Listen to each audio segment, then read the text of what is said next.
Hello guys, welcome to share market India YouTube. Ashish है हमारे साथ तैयार। बताएं आशीष, कौन सा शेयर है आज रडार पर? सर, स्टॉक का नाम है एनबीसीसी। सरकारी जो है महारत्न कंपनी है, नवरत्न कंपनी है।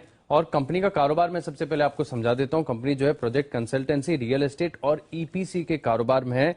और बजट के चलते स्टॉक को आपको अपने रडार पर रखना चाहिए, क्योंकि बजट में जो है पूरे real estate pack, construction pack के लिए बड़े ऐलान हो सकते हैं। और ऐसा माना जा रहा है कि बजट में जो है हाईवे सेक्टर के लिए जो आवंटन है, एलोकेशन है, उसमें 35% की जो है वो बढ़ोतरी देखने को मिलेगी। तो ऐसे में इस स्टॉक को जो है सीधा फायदा देखने को मिलेगा।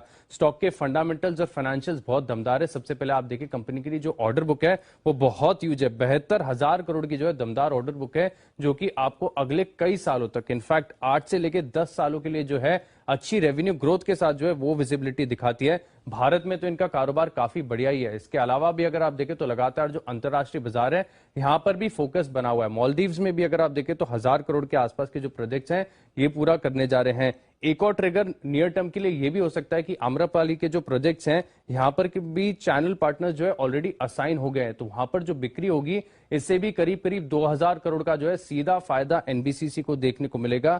इसके अलावा क्योंकि भाव के हिसाब से अगर आप देखें तो 50-52 रुपए के आसपास ये स्टॉक चल रहा है, सस्ता है। लेकिन वैल्यूएशन इसके स्टॉक की अगर आप देखें तो काफी बढ़िया है, 4000 करोड़ के आसपास का तो कैश है इसके पास, कोई भी डेट नहीं है। और पिछले 5 सालों में देखें तो 17% का औसत जो है रिटर्न ऑन इक्विटी देखने को मिला है। डेट फ्री कंपनी है, कैश रिच कंपनी है, करीब करीब 4800 करोड़ का कैश है। और आय और मुनाफे का ट्रेंड भी अगर आप देखें तो बहुत शानदार है।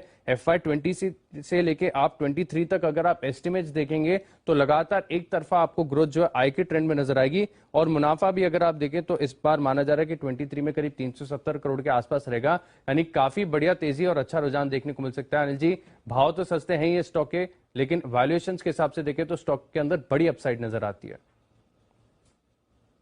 बिल्कुल, वैल्यूएशन के लिहाज से देखें तो बड़ी अपसाइड नजर आती है। अनिल जी, 8 से 10 साल की रेवेन्यू विजिबिलिटी, यूजुअली हम बात करते हैं कंपनी से तो 3 से 4 साल की ऑर्डर बुक होती है उनके पास।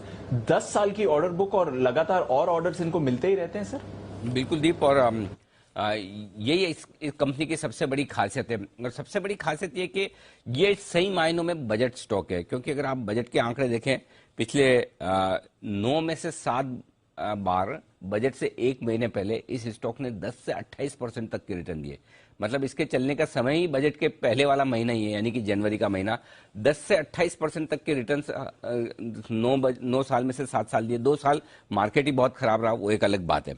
दूसरी बात यह, पिछले 7 में से 5 बजट में इस कंपनी के लिए कुछ न कुछ आया ही है। तो बजट के पहले की तेजी के लिए ये स्टॉक तैयार है, प्री बजट रैली के लिए बिल्कुल तैयार है, इसमें कोई डाउट ही नहीं है। अब तो वायदा कारोबार में भी आ चुका है वैसे ये स्टॉक, अदरवाइज पहले तो कैश का स्टॉक हुआ करता था। तो पहली चीज तो ये है कि प्री बजट रैली के लिए तैयार है। दूसरी बात यह कि जब 72,000 करोड़ की ऑर्डर बुक हो और इस ऑर्डर बुक में कहीं कोई दूर दूर तक कमी होने के चांस नहीं है, बल्कि बढ़ने की ही संभावना है, तो इस ऑर्डर बुक का भी फायदा मिलता हुआ दिखेगा। और एक चीज दीप, जो इस बार ऑर्डर बुक को लेकर आपको खास तौर से ध्यान में रखनी है, सरकार का पूरा फोकस डाइवेस्टमेंट पर है, इसमें कोई डाउट नहीं है। डाइवेस्टमेंट जितना सरकार करना चाहती थी हुआ भी नहीं है, लेकिन सरकार ने एक फॉर्मूला निकाल लिया है, और वो ये है कि जितनी भी सरकारी कंपनियां उनकी नॉन कोर एसेट्स अलग कर दो और बाकी कोर बिजनेस को बेचो। और नॉन कोर एसेट्स में होता क्या है, मैक्सिमम केसेस में लैंड बैंक है, ज्यादातर कंपनियों के, सरकारी कंपनियों के पास लैंड बैंक है। तो ये सारी की सारी लैंड बैंक जो है वो डेवलप करने का काम ज्यादा से ज्यादा केसेस में एनबीसीसी ही करेगी।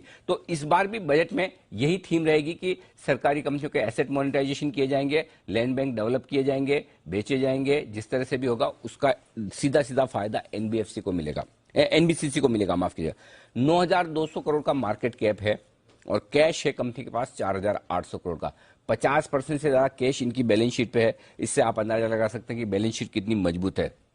तो हमें लगता है ये एक ऐसा स्टॉक है जो वैल्यूएशन के लिहाज से भी बहुत सस्ता है, यहां से भी खरीदारी का एक अच्छा मौका दे सकता है। 65 छोटा टारगेट है, उसके बाद 75 और 80 तक के बड़े टारगेट के लिए साल भर का व्यू बनाकर या बजट के पहले तक का व्यू बनाकर आप छोटे टारगेट्स के लिए ट्रेड कर सकते हैं, और बाकी साल भर की व्यू के हिसाब से एनबीसीसी आपके पोर्टफोलियो में हो सकता है। ये है वो स्टॉक जो बढ़िया एक्शन में रह सकता है अच्छे फंडामेंटल्स के दम पर। आइए एनबीसीसी के चार्ट पर ही एक राय ले ली जाए सुमित जी से। सुमित जी बताएं। कोई दिक्कत नहीं है स्टॉक में। स्टॉक ने रैली की शुरुआत कर दी है, 200 डीएमए के ऊपर एक कन्विंसिंगली सस्टेन रहा है। आने वाले दिनों में स्टॉक के अंदर 20% का मूव इजीली शॉर्ट टर्म में ही देखने को मिल सकता है। लॉन्गर टर्म टाइम होराइजन के अंदर तो इसके और भी ऊपर के टारगेट देखने को मिलेंगे। 55 रुपए 60 रुपए ये स्टॉक के इमीडिएट शॉर्ट टर्म के टारगेट होंगे। 60 के ऊपर सस्टेन करने पे एक फ्रेश मूव का शुरुआत होगा और फिर एक अच्छी रैली ऊपर की तरफ आने वाले दिनों में पोजिशनल टर्म पे देखने को मिलेगी। स्टॉक के अंदर पोजीशंस होल्ड करें, डिप में खरीदारी करें, यहां पर भी खरीदारी करें। इमीडिएट टारगेट 55 से 60 रुपए के। ओके, तो ये है आपके लिए राय एनबीसीसी पर आती हुई 55 से